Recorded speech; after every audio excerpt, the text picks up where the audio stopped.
ए भैया यही चैत के महीना में एगो बिरही अपना परदेसी बलमुआ के फोन कर दिया कहतिया, ए राजा जी, ए हमार बलमुआ जी, तू तो हमारा के छोड़ के बहरा में बाड़ा, हम केकरा संगे चैत के लहरा लूटी, तू ही बताओ ये हमार करे जाऊ।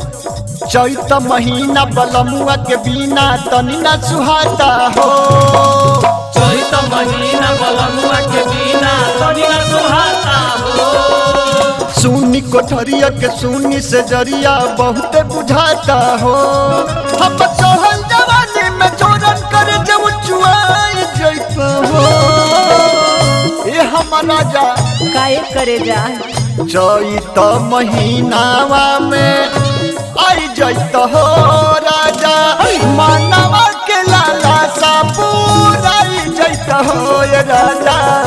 चैत महीना में आई जैत हो राजा, मनवा के लाला सा पूराई जैत हो राजा। चैत महीनावा में आई जैत हो राजा, मानवा के लाला सा पूराई जैत हो ये राजा।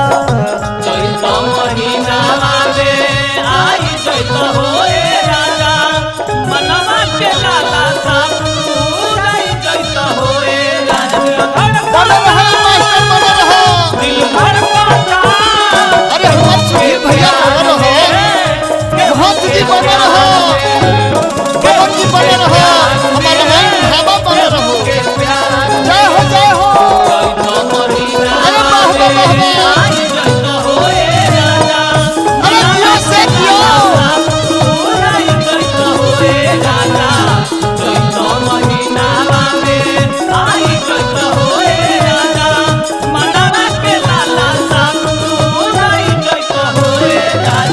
ये हमर सैया हमारा रुपया ना, हमारा तो तहर प्यार चाहिए। आधा बेरा पुरुआ बोहे, आधा बेरा पछुआ, रातिए में टप टप छुए सैया बहुआ।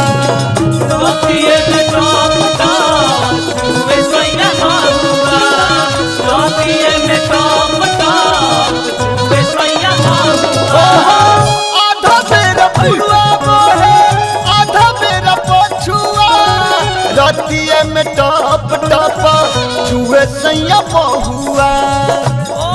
हम प्यासल बनवा सजनवा, हम प्यासल बनवा सजनवा, प्यास बुझाई जैता हो।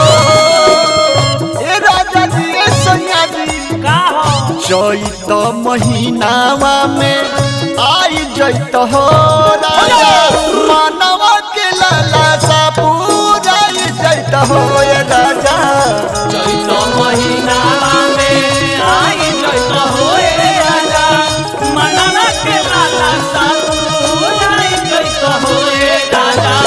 चैत महीनावा में आई जैत हो राजा, मानवा के लाला सा पूराई जैत हो ये राजा।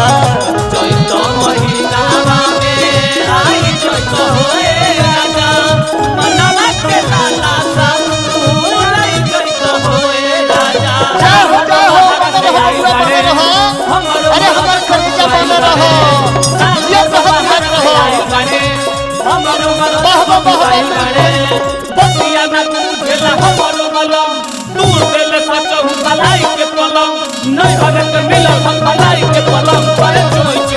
जय हो जय हो, लगा रहा लगा रहा बहुत लगा रहा। चैत के महीना बड़ा आसान महीना है।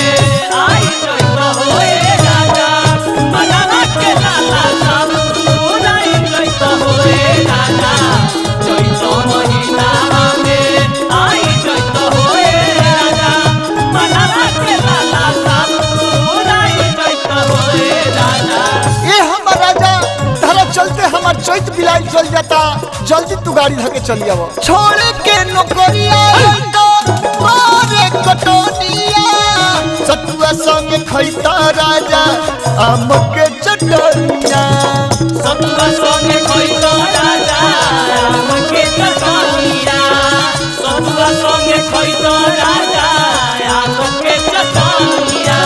ए भैया औरतिया का कहती कहतिया छोड़ के नौकरी आयो तो करे कटनिया सतुआ संगे खैता राजा आम के चटनिया आके नौमी में खिरिया पुड़िया रन खाई जैता हो Oh my God!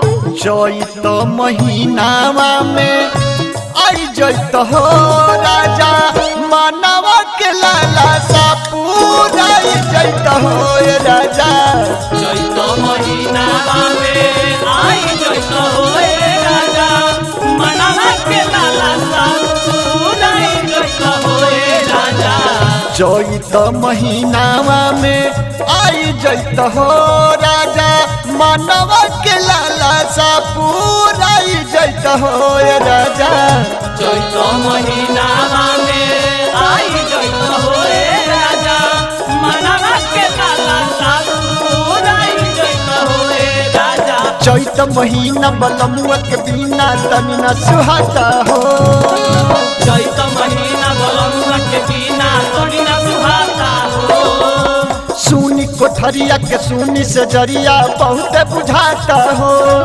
हम चढ़ल जवानी में जोरन कर जब चुआई जैता हो काहे करेगा? चैत महीनावा में आई जैत हो राजा मानवा के लाला सा पूरा जैत हो राजा चैत महीना में आई जैत होए राजा मनवा के लाला सा पूराई जैत होए राजा चैत महीनावा में आई जैत हो राजा मानवा